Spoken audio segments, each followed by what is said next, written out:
देखिए प्रश्नावली 10.1 का प्रश्न नंबर 3। 5 सेंटीमीटर त्रिज्या वाले एक वृत्त के बिंदु P पर स्पर्श रेखा PQ केंद्र O से जाने वाली एक रेखा से बिंदु Q पर इस प्रकार मिलती है कि OQ बराबर 12 सेंटीमीटर, PQ की लंबाई है। देखो ABCD में से चुन के बताना है कि कौन सी जो है PQ की लंबाई है। ठीक है, तो इस प्रश्न को हल करने के लिए मैं एक वृत्त खींच लेता हूँ O केंद्र वाला। ठीक है, और इसके अंदर देखो एक स्पर्श बिंदु दे रखा P और इस स्पर्श बिंदु से एक स्पर्श रेखा जा रही है यहाँ पर PQ। ठीक है, अब ये जो बिंदु Q है इसको मिला रखा है बिंदु O से।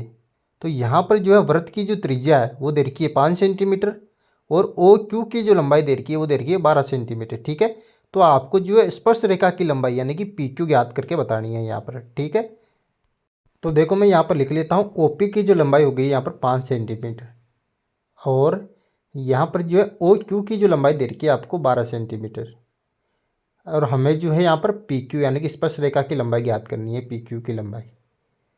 तो देखो यहाँ पर लगाऊंगा मैं प्रमेय 10.1। ठीक है, तो प्रमेय 10.1 क्या कहती है कि किसी भी वृत्त की जो त्रिज्या है वो स्पर्श रेखा पर लंब होती है। तो देखो यहाँ पर जो OP है वो स्पर्श रेखा OQ के ऊपर लंब है। इसका मतलब ये हुआ कि यहाँ पर जो कोण है OPQ 90 डिग्री का होगा। तो यहाँ पर लिख लेता हूँ कोण OPQ बराबर 90 डिग्री। तो यहाँ पर कोण OPQ 90 डिग्री का है। तो यहाँ पर त्रिभुज जो है OPQ यह समकोण त्रिभुज है और समकोण त्रिभुज में हम लगाएंगे पाइथागोरस प्रमेय यहाँ पर। तो पाइथागोरस प्रमेय से क्या हो जाएगा, कर्ण स्क्वायर बराबर आधार स्क्वायर प्लस लंब स्क्वायर। देखो इस त्रिभुज के अंदर कर्ण है यहाँ पर OQ, तो मैं लिख दूंगा OQ का स्क्वायर बराबर यहाँ पर जो आधार है वो है PQ, तो मैं लिख दूंगा यहाँ पर PQ का स्क्वायर प्लस और यहाँ पर लंब जो है वो है OP, तो मैं लिख देता हूँ यहाँ पर OP का स्क्वायर। अब देखो OQ का मान है 12, तो मैं कर दूंगा यहाँ पर 12 का स्क्वायर बराबर PQ का मान ज्ञात करना है तो PQ की जगह PQ का स्क्वायर प्लस OP का मान दे रखा 5, तो यहाँ पर लिख दूंगा मैं 5 का स्क्वायर। अब देखो 12 का स्क्वायर कितना होगा, 12 का स्क्वायर होगा यहाँ पर 144, तो मैं लिख देता हूँ 144 बराबर PQ के स्क्वायर की जगह PQ स्क्वायर आ जाएगा यहाँ पर, क्योंकि यह तो ज्ञात करना है हमें, तो लिख देता हूँ PQ स्क्वायर प्लस 5 का मैं यहाँ पर स्क्वायर करूँगा तो 5 का स्क्वायर होता है 25, तो मैं यहाँ पर लिख देता हूँ 25।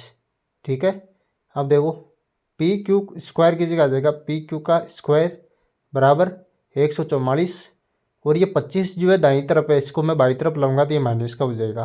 ठीक है ना, तो मैं यहाँ पर जो है माइनस यहाँ पर लगा देता हूँ 25।